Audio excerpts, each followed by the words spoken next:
Time to start.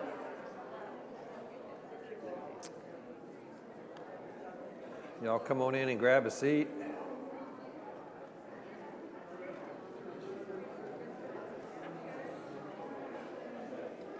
Seems to be more fellowshipping than usual going on here. I guess that's okay.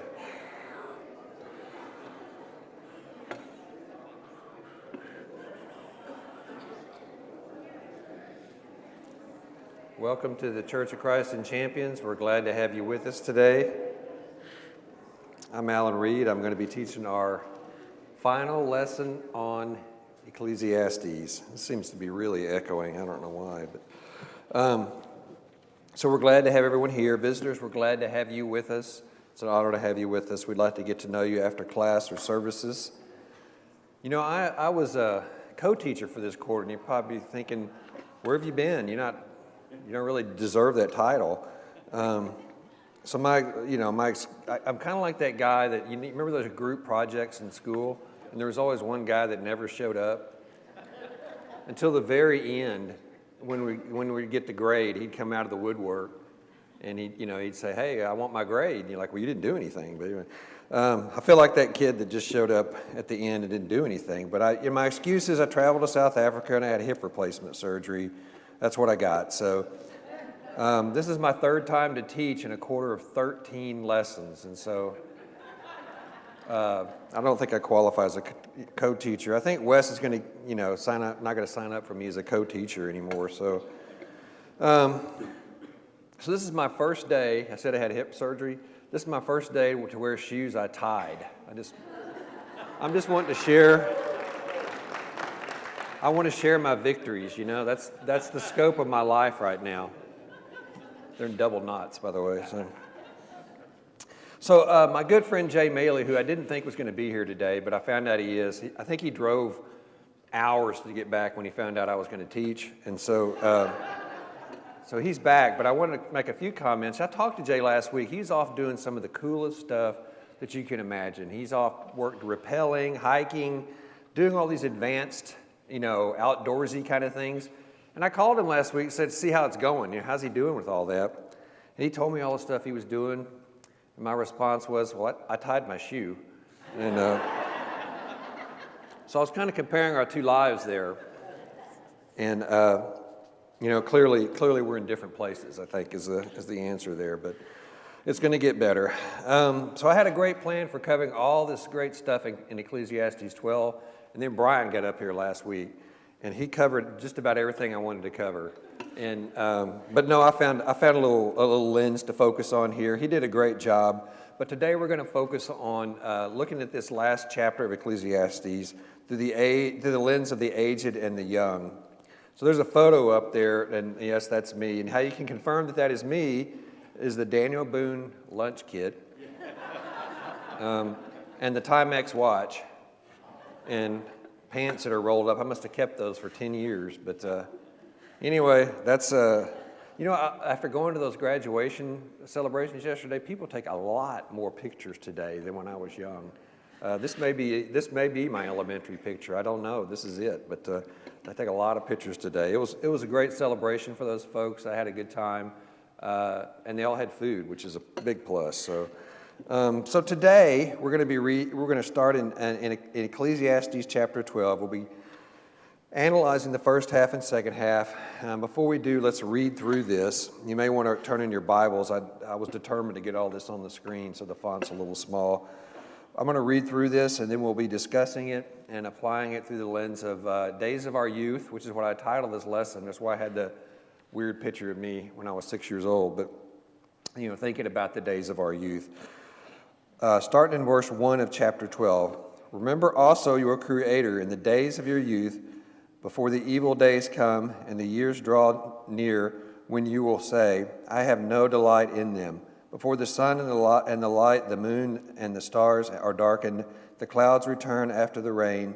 In the day that the watchmen of the house tremble, and the mighty men stoop, the grinding ones stand idle because they are few, and those who look through the windows grow dim, and the doors on the street are shut, as the sound of the grinding mill is low, and one will arise, the sound of the bird, and all the daughters of the song will sing softly. Furthermore, men are afraid of high places and of terrors on the road. The almond tree blossoms, the grasshopper drags itself along, the caperberry is ineffective. For man goes to his eternal home, while mourners go about in the street. Remember him before the silver cord is broken, and the golden bowl is crushed. The pitcher by the well is shattered, and the wheel of the cistern is crushed. Then the dust will return to the earth as it was, and the spirit will return to God who gave it. Vanity of vanity, says the preacher, it is all vanity. So we've heard these verses before, and you might look at it as very pessimistic, right? At first reading, it's a little pessimistic, bordering on depressing. But one of my key tenets today is that that the preacher here is not pessimistic. He's a realist, and he's giving a view of life that can occur as we get older in our lives. So verses 1 through 7 is really one long, could be said, depressing sentence. So we want to focus on pessimism versus optimism today. So let me ask a question. Would you rather be around a pessimist or an optimist? Optimist. Any takers on the pessimist? No? Nobody's voting for the pessimist. Well, why is that? What's wrong with the pessimist? They're negative, okay. Kind of bring you down, right? Yeah, Pity party drama. For me, when I'm around a pessimist, I can just feel the energy leaving my body.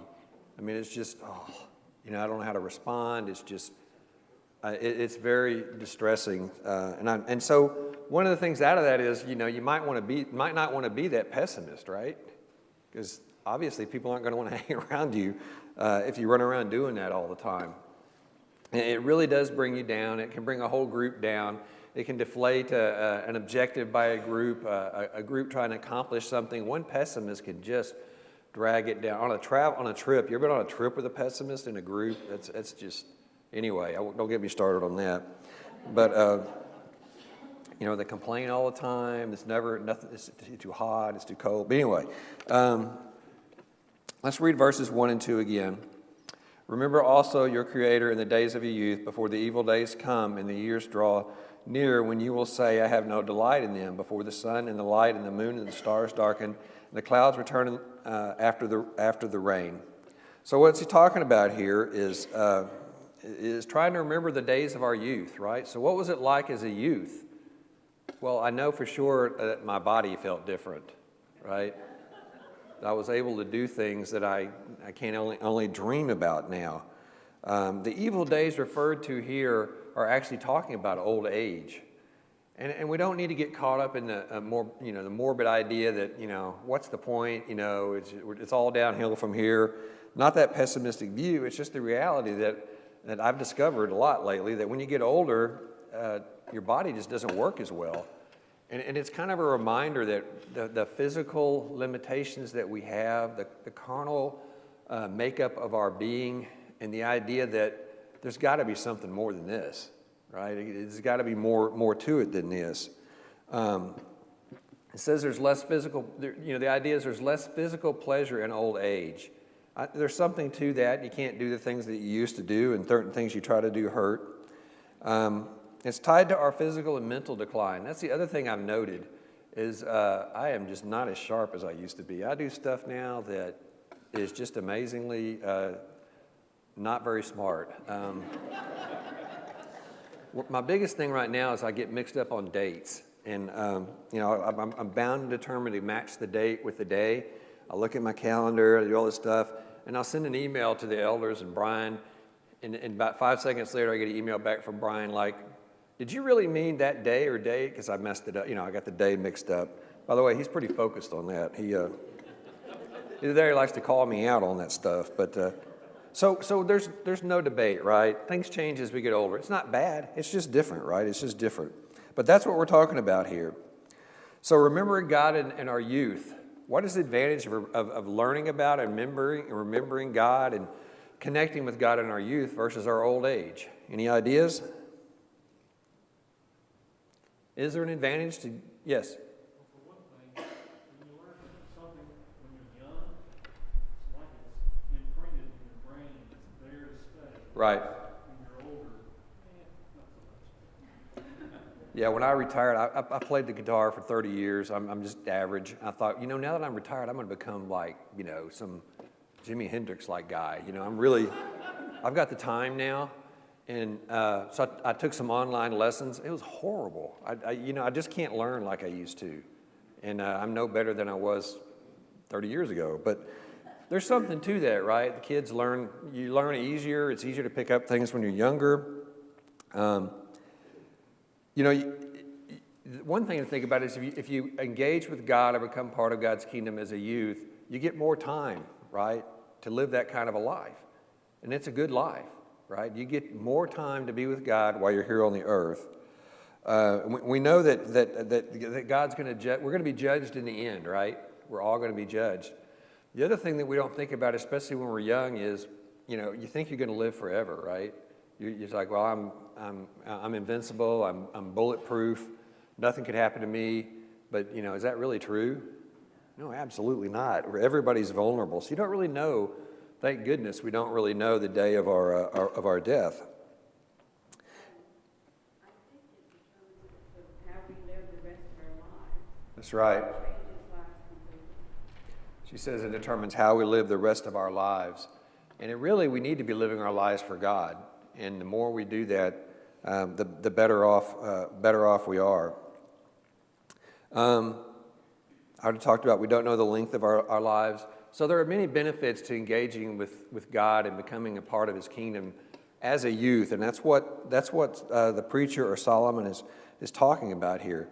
But arriving at old age isn't a switch, right? You don't wake up one day and you can't walk anymore. It's a gradual thing, right? You just see stuff start slipping away. So it's not a sudden thing. It's usually a gradual decline. And one of the things that's kind of harsh about this, it kind of defines old age as a binary thing, right? That one day you wake up, you're old, and that's it. And it's not the way it is, right? We have this gradual thing. And I have a quote here from one of my secular heroes. This is Chuck Yeager. You see how it says Allen on there? He autographed this. Now, you would think that me and Chuck spent some time together. Maybe we flew together, or, But what I did was I sent in some money, and he signed this and sent it to me. But I'm being totally honest here. But anyway, I thought it's pretty good. He spelled my name right, so I'm all in on this. But he had a quote. I mean, this is one of America's finest pilots. He broke the sound barrier back in the 40s. Just a very courageous guy. But he said something, do what you can for as long as you can. Then when you finally can't, you do the next best thing. Back up, but you don't give up. So I kind of like that. It's like, I can't do a lot of the things I used to do, but there's other things to do. Just back up and enjoy that. So I think this idea that the old age is binary is a little harsh. And I think as we age and aren't able to do as many things, there's plenty of other things that we can do, and we really shouldn't give up. So there's 4 metaphors in here that are describing the value and fragility of life that were in these verses. The silver cords, the golden bowls, the pitcher, and the pulley at the cistern.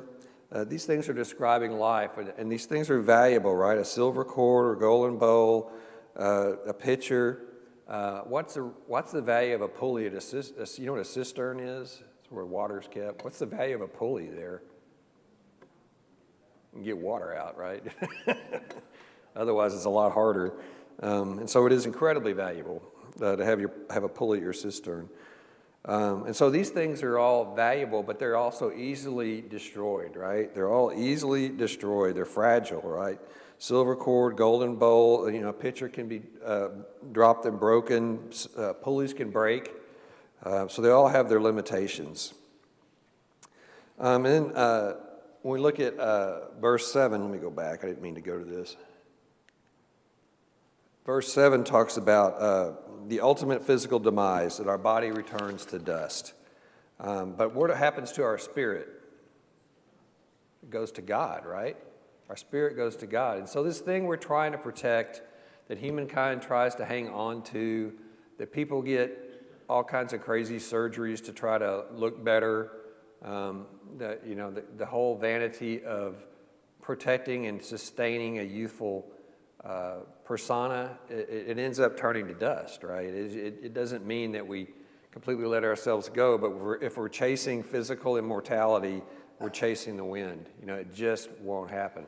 But it's a big deal, right? People pay a lot of money for what's it, plastic surgery, right? They try to remake themselves, and it's really a chasing after the wind.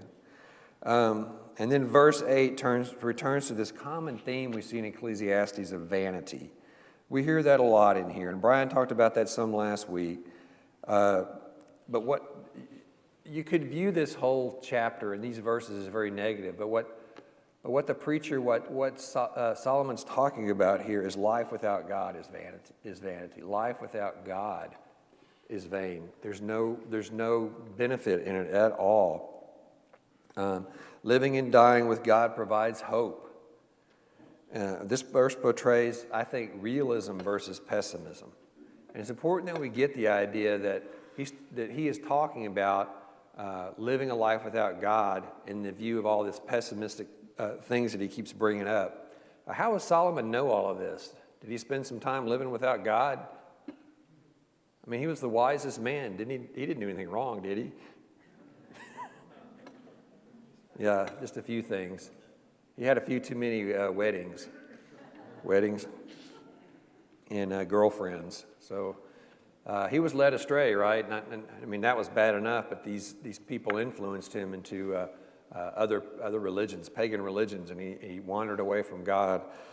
So we see that earthly wisdom, with Solomon possessing the most of it, doesn't guarantee salvation, right? There's only one way to do that, and that is through God or through Christ. Okay, so now we're going to look at Chuck Yeager again. Here we go. We're going to read 9 through 14.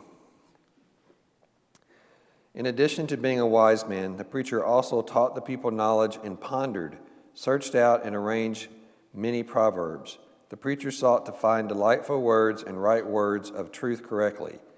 The words of wise men are like goads, and masters of these collections are like well-driven nails. They are given by one shepherd. But beyond this, my son, be warned. The writing of many books is endless, and excessive devotion to books is a wearying to the body. The conclusion, when all has been heard, is fear God and keep his commandments, because this applies to every person. For God will bring every act to judgment, everything which is hidden, whether it is good or evil. So finding a meaningful life is a key objective for the preacher, or Solomon here. We see that in these verses. We also see that in Proverbs. It's just a collection of wise sayings and things that he's discovered. And I'm always grateful that we have these books that Solomon wrote, and we have this profound wisdom that's shared with us, and that we can indulge in it even these thousands of years later, and it still has meaning and it still applies to our life. We see in verses 9 through 11, the preacher reestablishes his credibility, who he is, and that he was a wise man, and he taught people. And we see the term goad. Brian talked about a goad last week, and that's the thing that, you poke your ox with, and or it's attached to your, whatever an ox pulls. And anyway, it spurs the animal on. Maybe it's like a cattle prod today. I don't know. I had an uncle that was in the dairy business, and he used to have a cattle prod. By the way, those hurt.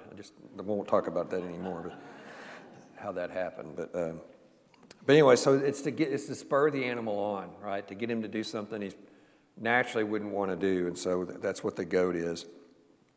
And this verse to me also confirms that the preacher is Solomon. There's some debate that Solomon wrote Ecclesiastes, and of course I have this idea that if scholars didn't debate something, they wouldn't have a job. And so I think I think they always dig up something because they're scholars and they have to justify their existence. But to me, this verse really solidifies the idea that Solomon is the preacher, and he wrote this book. Solomon was diligently prepared to share these truths. He didn't just haphazardly write this down. He studied, he worked hard, he did some work to prepare for this. And so there's a lesson here for those who teach. It's important to prepare, right? It's important to prepare. I mean, can you tell when a teacher or a preacher has not prepared? You usually can tell, right? They kind of maybe wander around. Maybe you think I haven't prepared, but they kind of wander around, or they're just making stuff up, or there's no logic to it at all, or flow, or analysis. So it kind of turns me off when I'm in a class like that, and maybe I need to work on my attitude. But it does kind of make me not want to listen anymore, because the guy didn't take enough time to prepare a meaningful lesson. So. And then verse 12 reminds us that true wisdom comes from God's book, not human's book. Not a human's book. Seeking essential knowledge and wisdom from anything other than the Bible is pointless. Are there other sources of quote-unquote knowledge these days, or wisdom? Well, yeah, there's all kinds of different things, right? There's different religious books. There's a Quran. There's what about the self-help section, right, on Amazon or in a bookstore? And there's tons of stuff out there. TV preachers write books. There's a lot of Joel Osteen books, and those are you can see those around the world. It's a little anyway. It's like, how did that get here? But yes. I want to go back to teachers being prepared. Okay. I think that applies to us in everyday life. Okay. We're called to be prepared to give an answer, and we should be people that if we're reading and come across something we don't understand, to have that desire to keep pondering, to keep searching, Right. to understand, and not just set it aside. We should be thirsty, and we should be so full that when people ask, it should spill out of us. And that's applicable, I think, to every one of us. No, I think that's a really good point. And this is going to sound weird, but I've been reading a book that's not the Bible. That it's this book that Brian was harping on a few weeks ago called the Case for the Resurrection, and it has a lot of scriptures in it. But anyway, it's a good book because it talks about that, being prepared, and it gives an outline of scriptures and thoughts and simple approach to communicating the idea of the resurrection and the salvation through Christ that you can readily remember, right? You're not at ground zero. So it's a little tool to help you organize your thoughts so you are prepared with scriptures. And one of the best things I like about this book is it attempts to prove that Christ rose from the grave without the Bible. And that may sound weird. It's like, well, we all believe the Bible, yeah, but not everybody does. And so it goes through the motion of ancillary books to definitively prove the resurrection happened. It's a fascinating read. But I agree, we need to be prepared all the time. We really do. And I think that preparation focuses on we need to know the gospel, right? We need to understand what it takes to become a Christian. We need to know the path to salvation and what somebody needs to do. And so what a great thing to study, too, to stay on top of and be focused on. Thank you. That was a really good comment.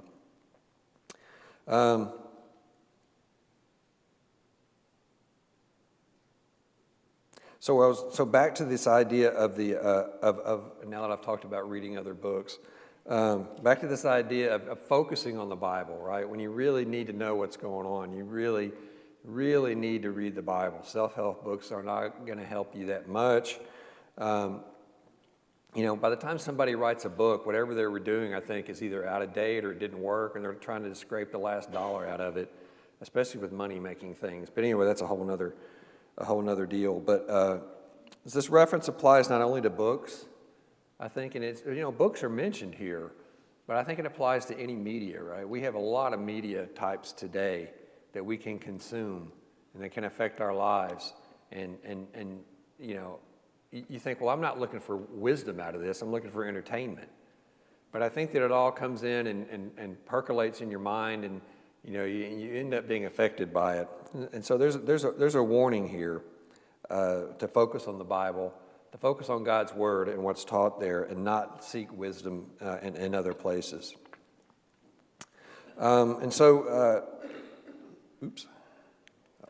One thing I like about verse 13, I like things that are, the conclusion is clear. And I really love things that say the conclusion. And I really like this when I took English and literature classes, and one of the questions is, what's the conclusion? And like, okay, I found it. So this is it, right? This is it. This is the conclusion. And this really kind of wraps up the whole book. And so it's really time to pay attention, right? You've gone through all this stuff in Ecclesiastes. Not that you shouldn't have paid attention to Wes, but this is the time. This is the closure, right? This is the closure, and so it's a good time to kind of wrap up what we've learned so far and kind of what it all means. And so it ends up here saying in conclusion, when all has been heard, fear God and keep His commandments, because this applies to every person. For God will bring to judgment everything which is hidden, whether good or evil. And so we're told here to fear God and keep His commandments. The two key points of Ecclesiastes. So what does it mean to you to fear God? Anybody here ever been afraid? Yeah. What's some things that would fear you? Maybe your safety. Maybe you have phobias or fears about certain things. The Hebrew word here is called yareh, which means more than just a healthy respect. It's a terror. It's a frightened recognition that one is weak and helpless in the presence of God with limitless power. So you may have some fears. I'm not afraid of heights, but I'm afraid of, this sounds silly, but jumping off of heights, right? I could never do a parachute jump, or those people that jump off of cliffs and, bungee jump or have on these flying suits. No, that would never. If the plane was on fire, I might jump out, but. And I have a few fears, and this is going to sound really weird, but one of my biggest fears, probably not going to sound weird, is dancing. I'll just share that with you. So I would go to Taiwan for years, and they have these end-of-the-year parties. And the culture there is they want to dress the boss up and make fun of him, which was okay for many years. I dressed up like a cowboy, an astronaut, told a few jokes, introduced a few people, sat down and ate my food, and went back home. That was it. It was pretty straightforward. My last year there, they decided that wasn't enough. That wasn't enough. And they decided, you ever heard this song, Gangnam Style? I'm sorry if you've heard that. Particularly sorry if you've seen the video. They decided that I should come out and do some kind of dance to that. I was horror-stricken, terrified. Absolutely. I fought it tooth and nail. My assistant in Taiwan would not give up. Somewhere out there on YouTube, no, I'm not going to say that. But I recognized a real fear. I did not want to do that, and so there was a real fear of something I was very uncomfortable doing, and so that to me, something like that. Of course, obviously, fear for safety, fear for your life. Having terrifying situations. We think about real fear there and how it affects us. Fear of God is mentioned several times in Ecclesiastes. I'm going to read 3:14 if you want to flip over there in your Bible. Ecclesiastes 3:14. I know that everything God does will remain forever. There is nothing to add to it, and there is nothing to take from it. For God has so worked that men should fear Him. Okay, so we need to have that healthy respect for God. We need to fear God. When you fear something, you change what you're doing. You change your lifestyle. You change your behavior. So if we fear God, we're going to want to obey God. Ecclesiastes 5:7. For many dreams and in many words there is emptiness. Rather fear God. 7:18. It is good that you grasp one thing and also not let go of the other. For the one who fears God comes forth with both of them. And then Ecclesiastes 8:12 through 13. Because the sentence against an evil deed is not executed quickly, therefore the hearts of the sons of men among them are given fully to do evil. Although a sinner does evil 100 times and may lengthen his life, still I know that it will be well for those who fear God, who fear him openly. So this fearing God is a big deal here to Solomon or the preacher. Any thoughts on why it was such a big deal? Why is that term used here? Or what does it mean to you to fear God? Any ideas? I couldn't hear that. Obey, okay. You obey. Respect. Revere. Did any of you fear your parents growing up? And that in a lot of ways might spur you on to better behavior. Some of y'all probably were hopeless, but in logically it should have spurred you on to better behavior, right? And so that's the idea of fear is, you don't want to face that day of judgment before the throne and having this collection of things that are just all wrong, or you haven't followed Christ, you haven't obeyed the gospel, you haven't done any of the things that you should do. That's a place that surely no one ever wants to be, right? And so that kind of adds up to our fear of God. It also helps us realize our limitations. Humankind is severely limited, especially when you compare our capabilities and our knowledge level to that of God. It's not even close. It's really putting us humans in our place and recognizing who God is, what God does for us, why God is who he is, and why we should fear him and respect him. It's just, God's not a buddy, right? He's not somebody we pal around with. If you look at studies of leadership, one of the things I found out when I started leading people is it's very difficult to be friends with him. It's very difficult to hang out with him. It makes it very awkward. Well, you take that and magnify it on a whole other level. God is deity, and we don't understand a lot of it, and we should fear him. He's all powerful. So that's the idea of fearing God. You say, why should I make that a core tenet of my life? I want to run around afraid all the time. Why is fearing God so important here in Ecclesiastes and such a message for us today? Any ideas? Yes. I think in Ecclesiastes chapter 3, verse 11, he's made everything beautiful in his time. He's put eternity in man's heart so that he cannot find out what God has done from the beginning to the end. His whole theme throughout this book has been God is God. He is sovereign. He is all-knowing, all-powerful, all-present. And we are not. We are not.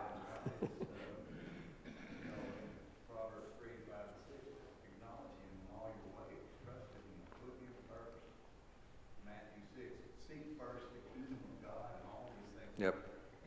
The point of this book was God is preeminent, and if we don't treat him like that, it's vanity. It becomes vanity. We end up into that pessimistic long sentence he has there, and you end up feeling all the bad things that happen because we're human, and where we're going to eventually end up, which is dust, right? We end up as dust again. So that's a great point, this whole fear of God thing is what I like about it too is it's simple, right? It's a simple idea. Fear God. I can remember that. Even I can remember that. But there's a second half to this too, right? Keep his commandments. How does that tie into fearing God? Fear God and keep his commandments. I think that's keep his commandments. His commandments are because he loves us. I mean, I don't know. We think about it. Well, we can't do this. We can't do that because we got to keep his commandments. His commandments are created for us because he's the creator, and that's how we know he loves us and how we show we love him by keeping what he tells us to do, which turns out to be the best way to live. Yeah, that's a good comment. I think that that's how keeping his commandments fits in. Because we fear God and ultimately love God, it's not a list of rules that we just, that like you said, that are put over us. It's something that we want to do. We recognize the benefit of it. We recognize the wisdom from God and how it's going to make our lives better. And a strong connection with God implies and demonstrates a willingness to follow his commands in an optimistic and a very joyful way.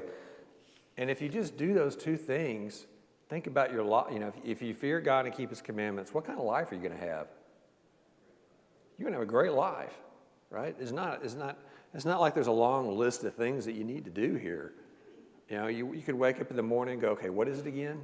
Fear God and keep His commandments. Okay, that's it. Okay, I'm going to do that. Underneath that is a wonderful Christian life. By fearing God, we also relate to His Son, right, and connect with Jesus. It's the whole package. It's not fearing the Old Testament God, but it's the entire portfolio of God and Christ and the resurrection and everything that comes with it. If we do that and keep the commandments, I mean, that's really a simple life, and it's a great life, and it helps keep us focused. And so I really love the overall theme of Ecclesiastes here, how pure and how straightforward it is, how applicable it is. Things that happened thousands of years ago, this is a long time ago, make perfect sense today. And it shows a lot of the validity of the Bible and how important it is for us to read it and how it can apply to all of us. There's a couple more comments about fearing God and keeping His commandments. One of the things I like about it is it can apply to everyone. Everyone can do this. It's easy to be a part of. It's perfection. It implies completeness, right? It is a complete set of commands that can lead to salvation and a great life. It's complete. And in addition, its conclusion is timeless, right? If we fear God and keep His commandments, we can go to be with Him in eternity. It goes on and on and on in a joyful way. Verse 14 also implies a reference to judgment, implying eternal life. There's nothing hidden during this judgment. We can't slip one over on God, right? He knows everything, so there's not going to be any place to hide anything. And I think that whether we fear God and kept His commandments could be a topic during Judgment Day. I don't know that, but it seems like it could be. Of course, fear of God drives a righteous life, and this is just a clear and direct commandment. It couldn't be any more clear from Ecclesiastes. The other thing I like about this is people talk about, well, I don't read the Old Testament because it's old, right, or whatever. And it doesn't apply to me. It's a bunch of Jewish mumbo-jumbo and stories. But, boy, you read this, it's like, well, hey, this applies to me today, right? This works well in the 21st century. So just another great example of how we can take the Old Testament, any book in the Bible, really, old, new, whatever, and there is extreme value in it and lessons on how to connect and be with God. Okay, I have some conclusions. After my comment on conclusions, you would think I would. So there are many truths taught in the book of Ecclesiastes. It is full of wisdom. We are not to get depressed about it because we need to remember that Solomon's life and how he lived it, and when things went off the rails, when vanity struck him, he was not following God. His recognition of vanity came upon him when he was not following God. So we don't need to be that. We don't need to focus on our own life. Yes, these things are going to happen to us. Yes, you're going to face old age, but we need to remember that it's only vanity if we're not connected with God. We learn the importance of embracing God in the days of our youth. I'm not saying there's plenty of examples of older people converting, and we certainly don't want to write people off because they're a little older as far as leading them to Christ. But there's something beautiful about an entire life lived for Christ. The influence of it is amazing. While this book may appear pessimistic, I challenge everyone and myself to think it's more realistic. It's a realistic book, not a pessimistic book. Vanity is seen without God. Solomon should be an expert in trying to live life without God. Right? He really gave it his all, trying to live without God. Even though he was the wisest man that ever lived, he definitely went off the rails. I think the Ecclesiastes is a stern warning for us, a stern warning to follow God. The alternative is vanity. There's no doubt about it. It couldn't be any more clear. And so that it's just so obvious we need to follow God. And then one of the most important quotes from the Bible, I think, and one that I think about a lot is, this idea of just fear God and keep his commandments. Just keep that in your mind as you're going through your week and day. And, it's something that we can all remember. And if you think about this, you'll pick up a lot of the key attributes from the book of Ecclesiastes. Any questions or comments? Yes? When I was about 8 or 10 years old, excuse me, my father told me, he said, "I'm not your friend, I'm your father." Mm-hmm. And that kind of hit. But upon further reflection of that, I realized that fathers are more than friends. And God is a father. Mm-hmm. And I do not call my kids buddy because Right. of that. Because I don't want to devalue my relationship and my role with them by equating them as a friend of mine. Your responsibility. Because fathers are more Right. than friends. Absolutely. And I will not call them buddy because I'm their dad. And that's so Yep. much more important. Yeah, that's true. If you couldn't hear, is separated the difference between a father and a friend and how important it is to be a father or mother or whatever your role is, and not be a buddy. If you need a buddy, you can get a dog or something. But that's important to maintain that role as father. So that's a good comment. Any other comments or questions? Yes, sir. God also told Joshua, "Be strong and courageous. Don't be discouraged. Don't be terrified, because I will be with you." Why? Because you can keep my commandments. Okay. And that is encouraging to know that God is with us, especially some of the things that we go through as humans. Life can be very hard sometimes. Anything else? Is that Paul back there? When you're talking about young people think they're going to live forever, this weekend is the weekend we remember those kids in World War II who knew they weren't going to live forever. It's a whole other situation than a lot of us would go through. Yeah, I think about that a lot, and I'm a fan of history, and I read a lot about sacrifices from the greatest generation, and they're all incredibly young, and they certainly were in a perspective where they got over it pretty quick that they weren't going to live forever, and so we don't really face that much these days, and that level of service and sacrifice. But this is our time, and we deal with what it is. So, but it's a good lesson in when you understand what you need to do to become a Christian, you need to do it. No matter what your stage of life is, because it is so fragile, so fragile. Anything else? Well, I appreciate your attention and comments, and I appreciate all your thoughts as we've gone through Ecclesiastes, and I thank Wes for teaching the vast majority of the time while I was on the disabled list or in Africa or something, so I really do appreciate it. Let's end with a prayer. Father, thank you for this day and time we've had together to focus on Ecclesiastes. Father, help us to always fear you and keep your commandments, and remember that life without you is truly vanity.